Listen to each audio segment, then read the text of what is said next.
Rusko a Čína urobili v posledných dňoch krok, ktorý donútil ich protivníkov spozornieť.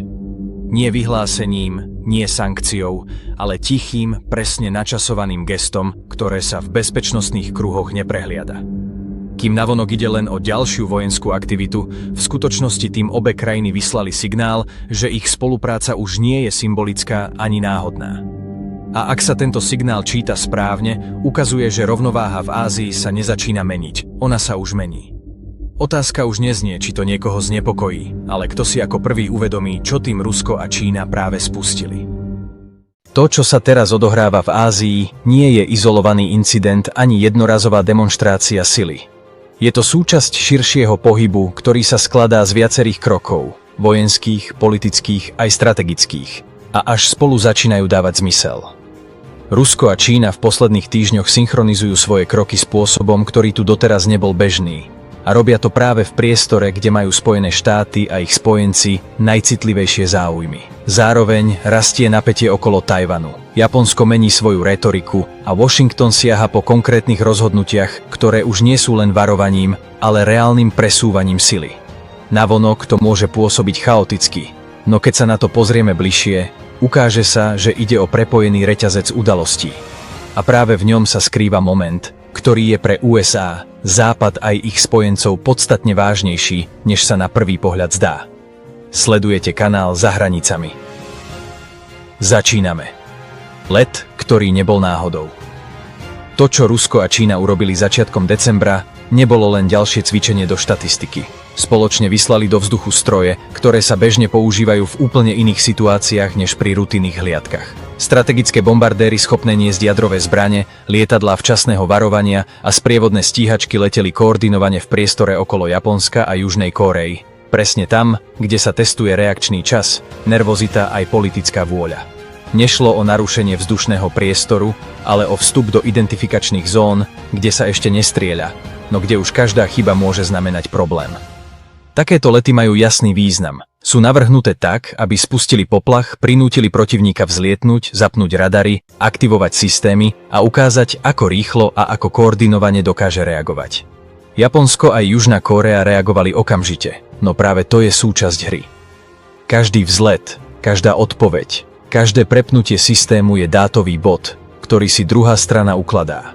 A keď sa tieto údaje zbierajú spoločne, Rusko a Čína už netestujú len Japonsko, ale celý bezpečnostný dažník USA v regióne. Dôležité je aj to, že nejde o prvý takýto let.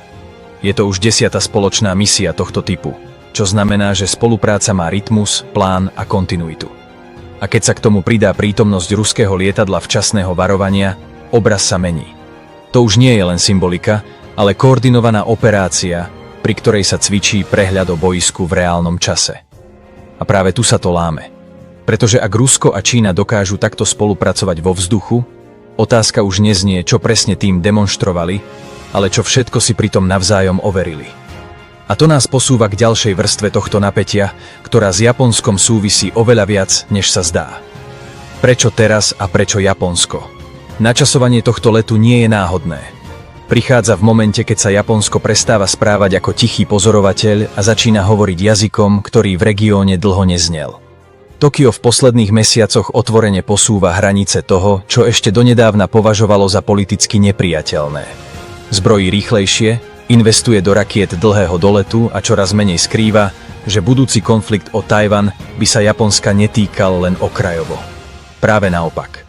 Z pohľadu Tokia by to bol problém, ktorý ide priamo proti jeho bezpečnosti, lodným trasám, aj samotnej existencii štátu. Tento posun ešte viac urýchlili výroky novej japonskej premiérky, ktorá otvorene pripustila, že čínsky útok na Tajvan by mohol viesť k uplatneniu kolektívnej sebaobrany. Pre Japonsko ide o zásadný zlom v retorike, no pre Peking je to červená čiara. Čína reagovala mimoriadne ostro, obvinila Tokio z porušenia princípu jednej Číny, spustila diplomatické protesty a vzťahy sa v priebehu dní dostali na najnižšiu úroveň za celé roky. Zrazu už nejde len o historické spory alebo ekonomickú rivalitu, ale o otvorenú otázku vojenského zapojenia. A presne v tomto bode vstupuje do hry Rusko. Pre Moskvu je Japonsko nielen americký spojenec, ale aj krajina, ktorá sa podľa ruského výkladu čoraz viac militarizuje a ohrozuje povojnové usporiadanie. Mimochodom, medzi Ruskom a Japonskom dodnes formálne neexistuje mierová zmluva po druhej svetovej vojne, čo len podčiarkuje, aký zvláštny a nedoriešený je ich vzťah. Keď teda ruské a čínske lietadlá letia spoločne práve v okolí Japonska, nejde len o regionálny tlak. Ide o signál, že Peking a Moskva vnímajú Tokio ako spoločný problém a sú pripravené naň reagovať koordinovane. A to mení význam celej operácie. Už to nie je len demonštrácia sily voči Japonsku samotnému, ale test, ako sa zachová celý americký bezpečnostný systém v Ázii. Pretože ak sa Japonsko stáva prednou líniou, otázka znie, kto všetko za ním v skutočnosti stojí. A práve tam sa napätie začína posúvať na úplne inú úroveň. Neviditeľná vrstva pod povrchom. To, čo sa dialo na oblohe, je len časť príbehu. Ešte dôležitejšie je to, čo sa odohráva pod radarom, doslova aj obrazne. V rovnakom období, keď ruské a čínske stroje leteli pri Japonsku, prebehlo aj spoločné, takmer utajené cvičenie protiraketovej obrany. Bez veľkých oznámení, no s mimoriadne citlivým obsahom. Práve tu sa totiž rozhoduje, kto prežije prvý úder. Pre Rusko aj Čínu je protiraketová obrana existenčná téma. Ak stratíš istotu druhého úderu, strácaš jadrové odstrašenie. A práve tam mierí americká stratégia posledných rokov. Rakety v Japonsku a na Filipínach, plány na ďalšie systémy v Európe a ambiciózny projekt vesmírnej protiraketovej obrany vytvárajú tlak, ktorý v Moskve aj Pekingu čítajú rovnako, ako snahu získať rozhodujúcu výhodu. Spoločné cvičenia v tejto oblasti preto nie sú symbolické. Ide o snahu prepojiť ruské a čínske systémy, zdieľať dáta a skúsenosti. To je úplne iný stupeň spolupráce než spoločný let bombardérov. Tu sa už nehrá na politické signály, ale na technickú kompatibilitu v konflikte najvyššej úrovne. A práve v tomto bode sa začína meniť strategická rovnováha. Ak Rusko a Čína dokážu spolupracovať aj v oblasti protiraketovej obrany, nevyvažujú len Spojené štáty, ale snažia sa zmeniť samotné pravidlá hry. Zrazu nejde o to, kto vystrelí prvý, ale kto dokáže vydržať dlhšie. A keď sa jadrové veľmoci začnú pripravovať na scenár, v ktorom prežitie nie je samozrejmosťou, napätie sa posúva na úroveň, ktorú už nemožno prehliadať. A práve tento tichý technický posun vytvára pozadie pre ďalšie rozhodnutia, ktoré už nie sú skryté. Rozhodnutia, ktoré robia Spojené štáty a ktoré posúvajú celý región ešte bližšie k bodu, z ktorého niet návratu. USA zvyšujú stávku.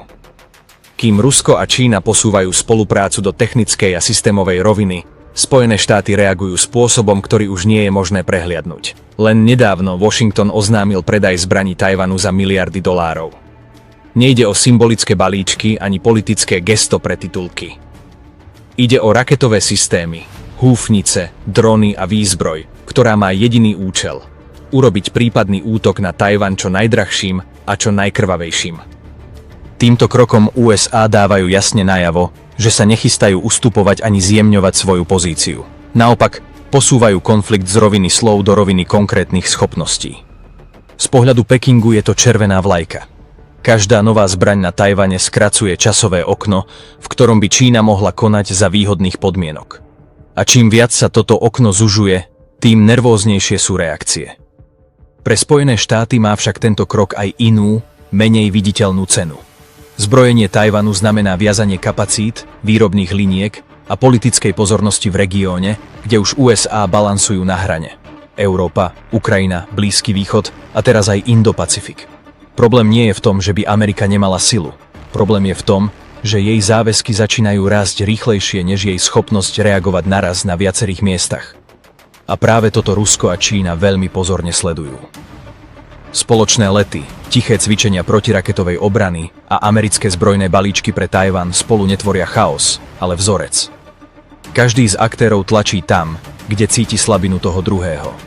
A čím viac sa USA snažia posilniť odstrašenie, tým viac sa ich protivníci snažia nájsť spôsob, ako ho obísť. Výsledkom je prostredie, v ktorom už nejde len o Tajvan alebo Japonsko.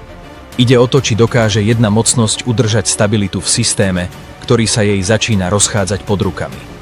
A práve tu sa tlak prenáša aj na spojencov Spojených štátov, ktorí budú cítiť dôsledky možno skôr než samotný Washington. Spojenci v prvej línii. Keď sa veľmoci dostanú do napätého súboja, prvé otrasy nepocítia vo Washingtone, Pekingu ani Moskve. pocítia ich spojenci. A v tomto prípade stoja najbližšie k epicentru práve krajiny v ázijsko-pacifickom regióne. Japonsko, Južná Kórea, Tajvan, ale aj Austrália či Filipíny sa postupne ocitajú v situácii, kde už nejde len o diplomatické postoje, ale o každodenné bezpečnostné rozhodnutia. Japonsko sa týmto vývojom dostáva do pozície prednej línie.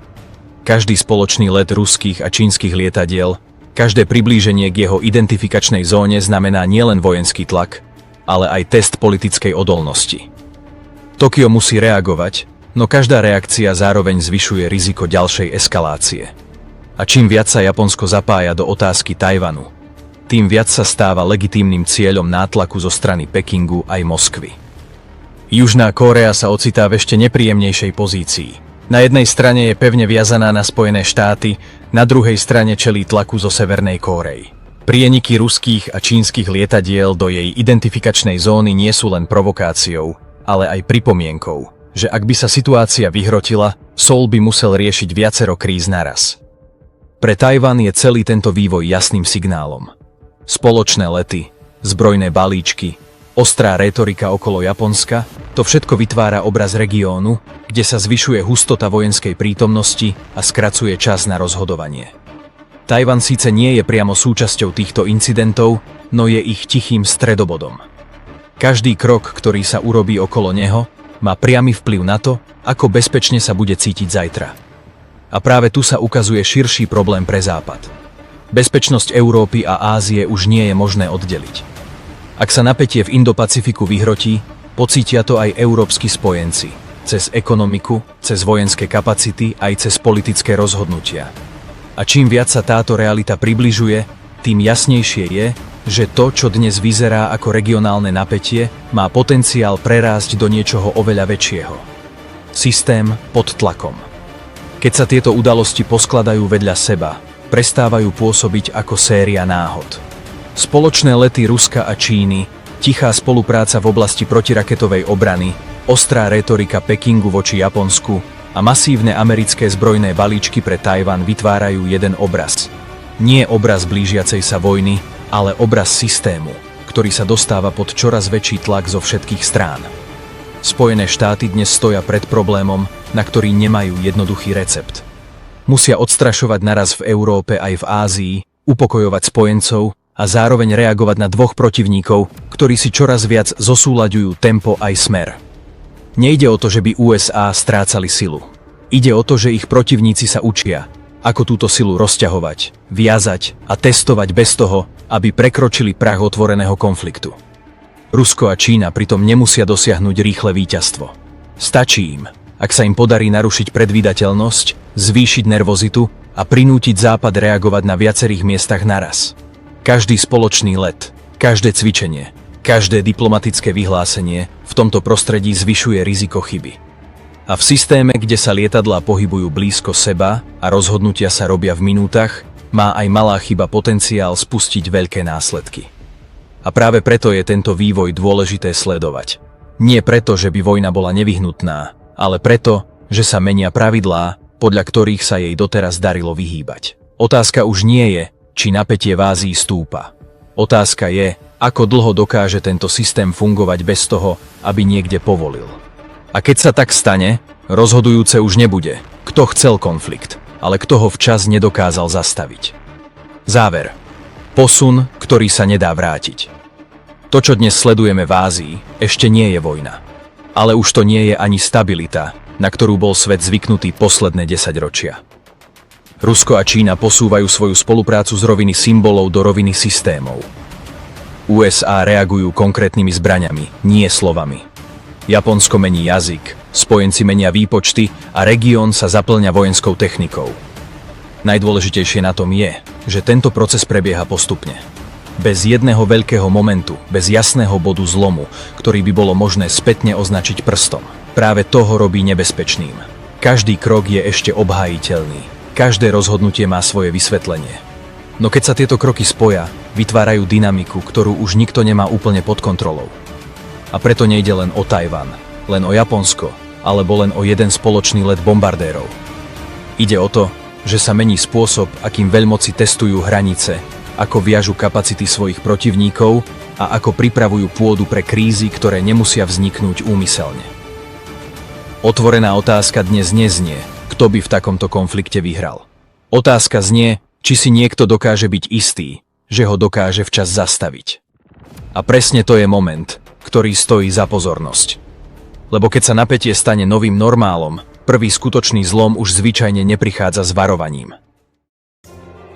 Ak sa ti video páčilo, budem vďačný za like a určite daj odber, nech ti neujdu ďalšie, na ktorých práve pracujem. Moju tvorbu môžeš podporiť cez vďaku a ak chceš dostať video k ďalším ľuďom, klikni na vychválenie. Vážim si to.